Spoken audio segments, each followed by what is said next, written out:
I want to take a moment and made this film. Although we at Ford profess no expert knowledge of politics, we do have one conviction on the subject, and that is that everyone should take a more active interest in political affairs. Carrying our conviction into action, we have attempted first to stimulate the political interests of our own Ford people. We have instituted various in-company programs directed toward encouraging and facilitating our employees' efforts to work with and to give financial support to the political party of their choice. Although we intend to continue these in-company programs, we do not believe we should confine our efforts to Ford employees nor even to the business community. We know that democracy functions best when all segments of our population, representing all social, economic, and political persuasions, are actively attempting to advance their convictions. Therefore, we would like, if we can, to give some assistance to those civic and political groups endeavoring to awaken the political conscience of the public at large. This, then, is the reason for our film. It is made for you and is available to you on free loan for your use in whatever way you choose. It is admittedly a small contribution to your efforts, but we do hope you may consider it a worthy one. Thank you once again for being with us. No, vote for no, vote for no. Turn out and get the best man in. Don't let the wrong man win. It's up to you. Speak out. It's time to raise your voice. It's time to make your choice. Be sure you do. This nation is for all the people and not a privileged few. This government is of the people and by the people like you. Turn out, let every voice be heard. Give meaning to the word democracy. Oh, say, can't you see that your vote keeps you free? So turn out, well, everybody out. Oh, the citizens of the USA are an independent lot. They turn out on election day and quietly have the final say whether anyone likes it or not. So let the world see how men act when they're free. Turn out, vote, everybody out.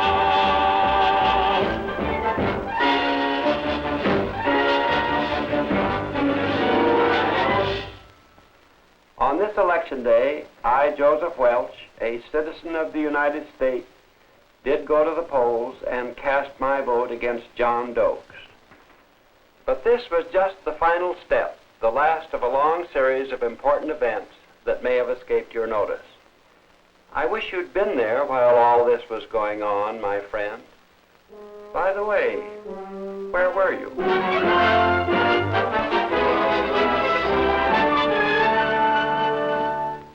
In the 4th District, it's a close race between Dokes and Smith.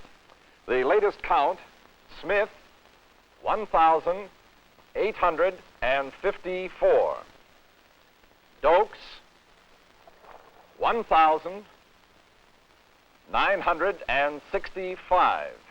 In Charlie. the 8th District, Dokes leads This is over such a Smith bore. Can't we have by something else? 2,242 to...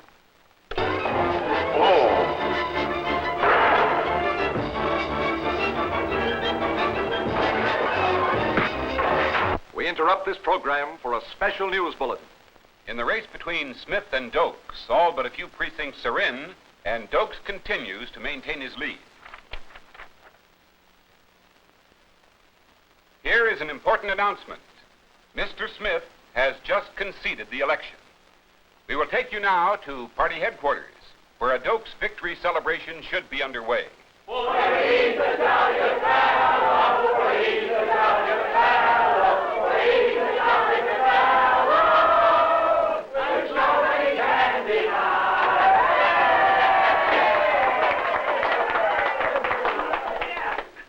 Fellow citizens and party workers, I thank you. And I solemnly promise to the voters who elected me that I will consider my office a sacred trust.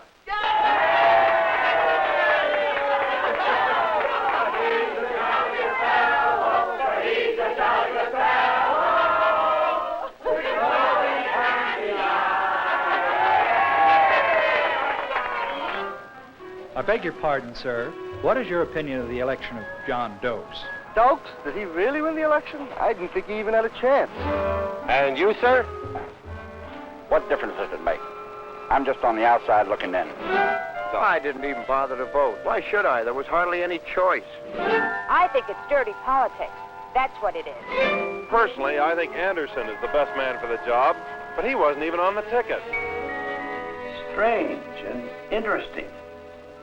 If so many citizens didn't want Mr. Dokes, how did he come to be elected?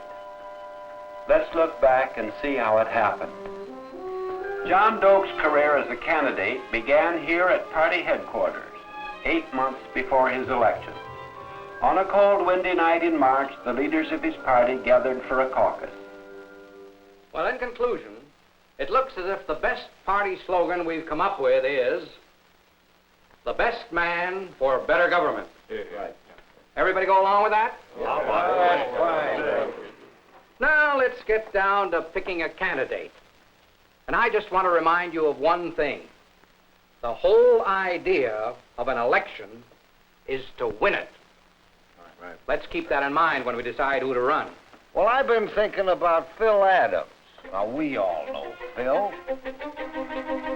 The caucus is sometimes called America's most extraordinary and most neglected political institution. Here is where the party leaders pick their candidates and plan their campaign strategies. In some states, the caucus is closely regulated by law. In other states, it is not so well regulated, especially at the precinct level. In some places, the very terms caucus and precinct are not even used. But the process is essentially the same. Most citizens are not even aware that these caucuses are being held, and yet politically they are of the greatest importance.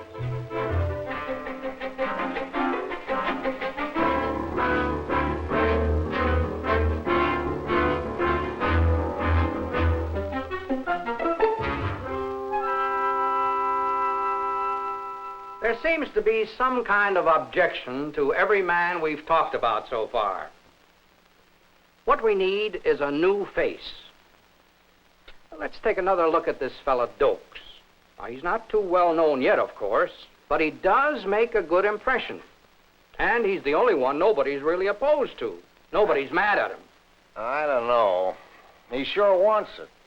Well, what do we really know about him? We need someone who will work with the party. Don't worry about it. I'll have a talk with him. Well, what'll I tell Phil Adams? He's not going to like this. Well, we can't help that. And it's for the good of the party. Tell Phil there'll be some other spot for him after the election. But now, let's finish this thing up right. I'd like a formal nomination from the floor. Well, okay, if you're sure it'll work out right. Sure, I'm sure. I hereby nominate that distinguished citizen, loyal party member, your friend and mine, John C. Dokes. All those in favor, raise their right hand. You may be interested to know that under the laws of the state in which this caucus was held, any member of a political party is entitled to attend the caucus of his party. Item 2.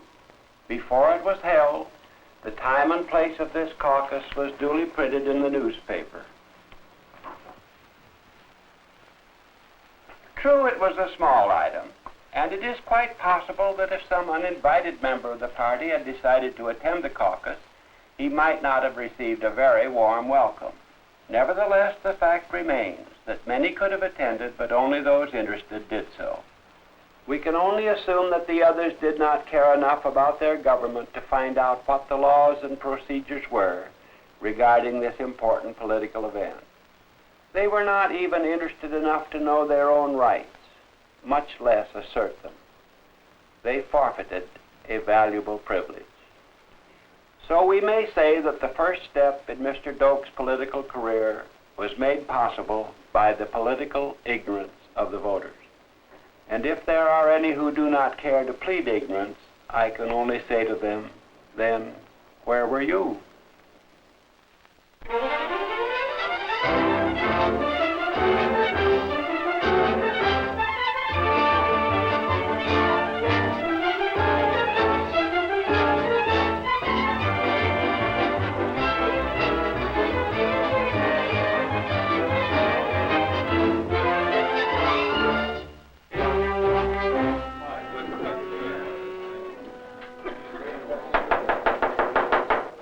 Meeting will come to order.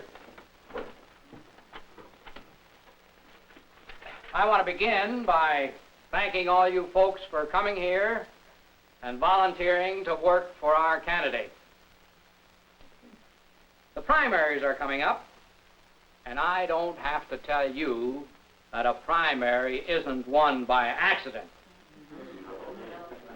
If we want John Dokes in the fall, we'd better pitch in now and win this primary.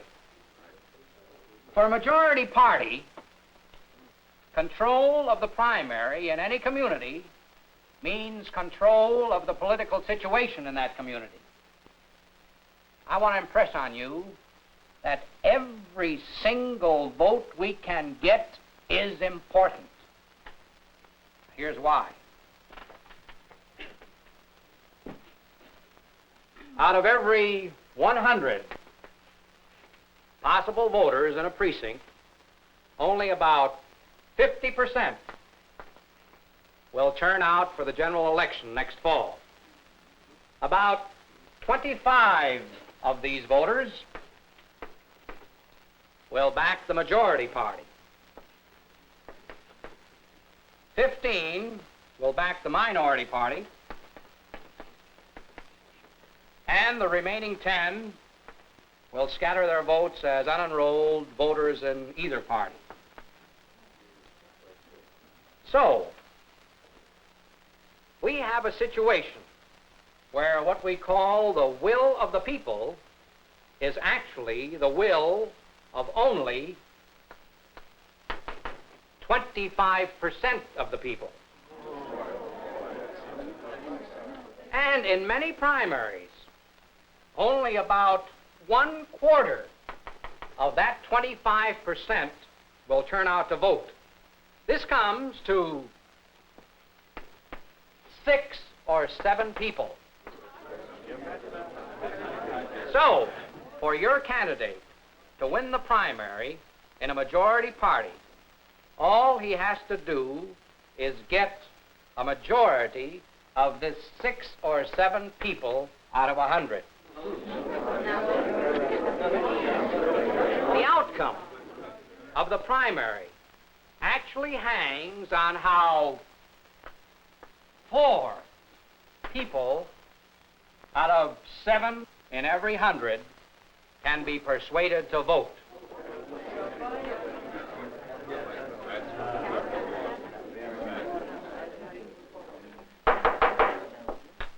Now, here's how we'll organize the work.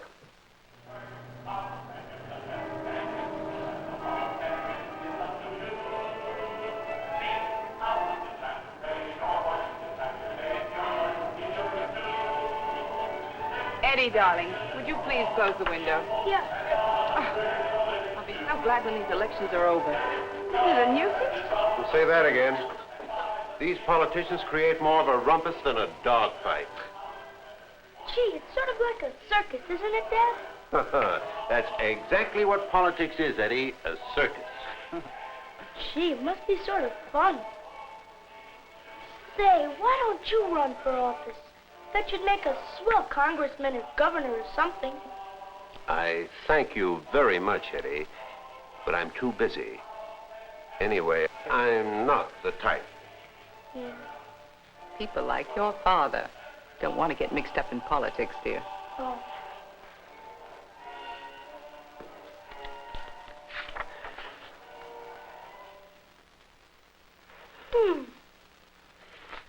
Say, Dad, wasn't Lincoln a politician? Well, He was really more of a statesman. What's the difference between a politician and a statesman? Well, that would take a lot of explaining. Oh, Jane, at what time are we supposed to be over at the Davises? 8:30, dear. Oh? Oh, look, Eddie, we'll get to it this weekend. It's getting pretty late now. Oh. Say, you better clean up your homework, huh? Okay, sure. Coming, Jane? While the do-nothings were avoiding politics, the precinct workers of Doak's party were as busy as ants among the grassroots where the votes lay hidden. Hello, Mr. Allen? Yes. That's David Allen, is that right? Yes. I'm making a survey of all the voters in this district, and I wondered if you'd mind telling me what party you belong to. Well, I don't generally vote a straight ticket for any party. I see. You vote for the man that you think is the best man, is that Yes, it? that's right, exactly. Well, good. Maybe you'll vote for John Dokes. Dokes? Who is he? Now that you ask me. You see, if you don't register, you won't be able to vote in the primaries, Mrs. Brown. Well, where do I register? And when? All the information is right here on this card. Why don't you keep it and mark the date down on your calendar? Good afternoon. Mr. Brooks, I wonder if you got some literature in the mail about our candidate, Mr. Dokes. Yes, I did, and I threw it in the basket. Good day, sir. Politics is people. It is the newly married couple down the street, and the widow who lives alone around the corner, and the handicapped person in a wheelchair. It is the older citizen who has voted his way through 60 elections, and the young man who has just come of voting age. It is people who have lived in your neighborhood for 20 years, and newcomers who don't know anybody yet but the tradespeople they buy from. It is angry people, and disappointed people, and cheerful people, and timid people, and courageous people, all mixed in together, all sharing a wonderful thing called freedom. Politics is the sound made by the voices of the people, coming from 100 million throats, talking it over, trying to make up their minds, getting ready to decide who their leaders shall be. And the problem facing the political worker is always the same. How can I persuade these people? Among those who had to be persuaded to vote for Dokes were the women in his community. The women's vote was very important. According to Census Bureau statistics on the 1960 presidential election, women eligible to vote now outnumber the men by more than 3,200,000. Dokes' campaign managers made a special effort to capture these voters. Mr. Dokes had to pass close inspection at many a coffee clutch. And my little Frankie, who just idolizes Mr. Dokes here. Well, he woke up this morning, and what do you think the first thing he said to me was? He said, "Mommy, can I run for mayor?" Well, I always say there's nothing like children around the house to keep our ideas young. How true, Mr. Dokes. Yeah, and speaking about children, I'm afraid I really must be going. I'm terribly sorry for this interruption, ladies. May I speak to you a moment, Mr. Dokes? Yes, oh, you ladies will excuse me? Why, of course. You know how it is. I'm really sorry I had to do this to you, Mr. Dokes. That's all right, my boy. I just want to remind you have to be over at Mrs. Pentland's at 3:30. Mrs. Pentland's? They told me I was due to Miss Natalie Rosson's at 3:30. But you can't. There are 20 women waiting for you over at Mrs. Pentland's. What am I going to do? All the little problems that go on behind the scenes in a political campaign. But somehow this is what binds political workers together, gives them somewhat the same feeling that veterans have when they've been through a war together. Even the mistakes become something to reminisce about and laugh over later on.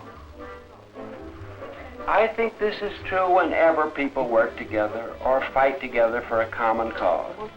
And it makes the political worker feel somehow special, even when he is doing something as dull as ringing doorbells or stuffing envelopes.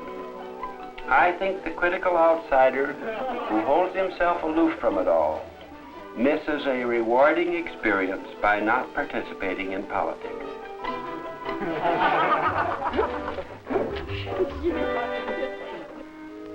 It has been said that the power to nominate is as important as the power to elect.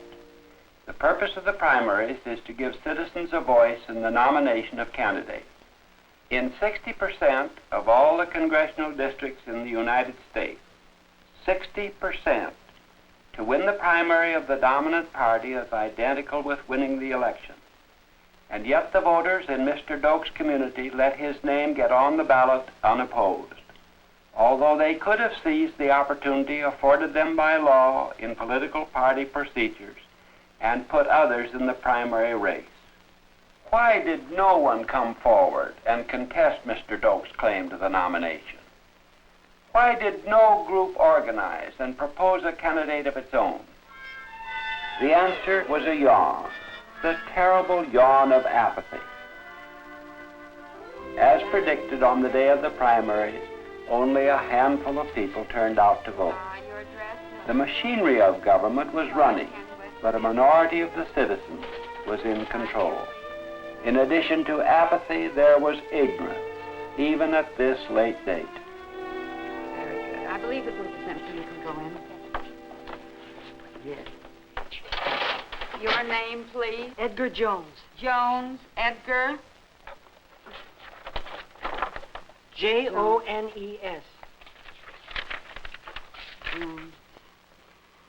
Page 162. Allen, Bruce, Edgar. Edgar M. I don't find your name here, Mr. Jones. Well, why don't you? Did you register? Well, of course I registered. 4 years ago, the last time I voted. I'm sorry, sir. That registration no longer holds good. Too bad. He deserves an E for effort, but he really didn't care enough about his vote to protect it. Different states have different laws about their political machinery. It pays to know what those laws are in your own state.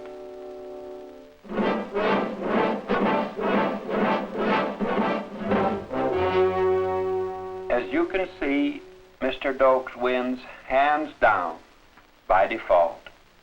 Whether you think he's the right man for the job or not, he is now the party's official candidate. His name will appear on the ballot in the general election. You don't like it? That's a shame. While there was still time to do something about it, where were you? I just want to say, first of all, that you people did a fine job on the primaries. A great job.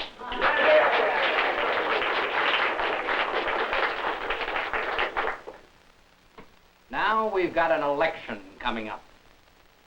And we're going to win that election.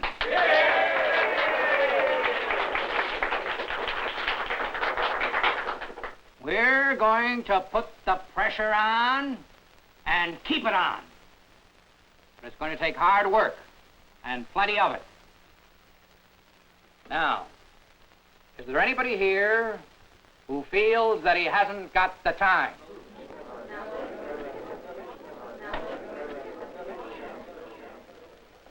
Anybody here who doesn't think he'll be able to do the work?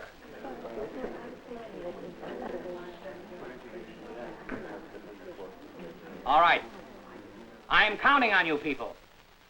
The party is counting on you. Now, here's what I want the committees to do.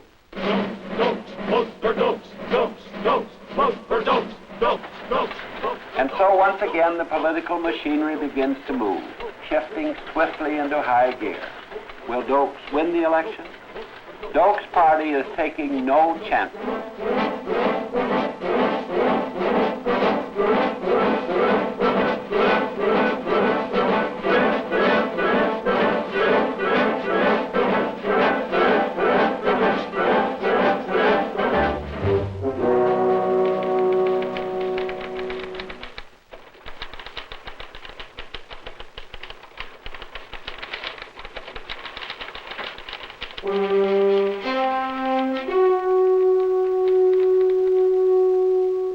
Now, my worthy opponent keeps talking about my lack of experience in politics. Let's examine some of his experience. Who sold out on the housing issue? Who voted no on the new school? If that's the kind of experience a politician needs, I'm glad I don't have any. This applause has been technically augmented.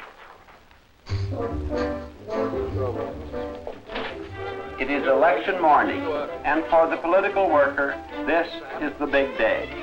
He prepares himself for it like a farmer going forth to harvest, or a cowboy driving his herd of cattle the last mile to the railhead. His job is to get those voters to the polls. Name by name, he goes down his list, rounding everyone up, helping them to get to the polls in every way he can. Even with all this pressure, the turnout is only average.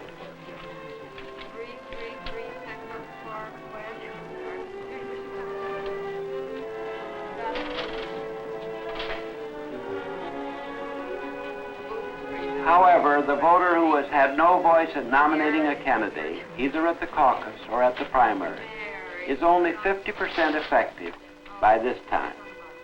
If he doesn't like Dokes, his only alternative is to vote a split ticket.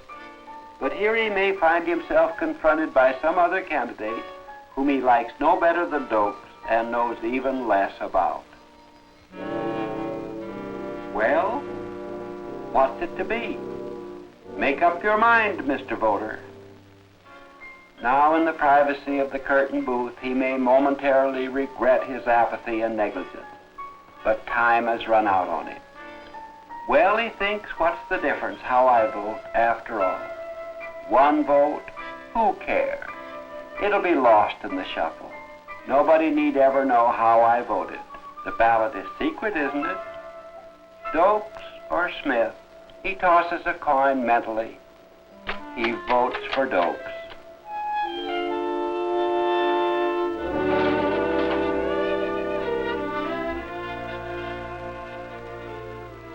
And so the mystery of how Mr. Dokes came to be elected turns out to be no mystery at all. In a democracy, government is truly representative of all the people only if all the people participate in government. This means participation in the party of your choice, because government is the product of politics. This is democracy. This is the meaning of freedom.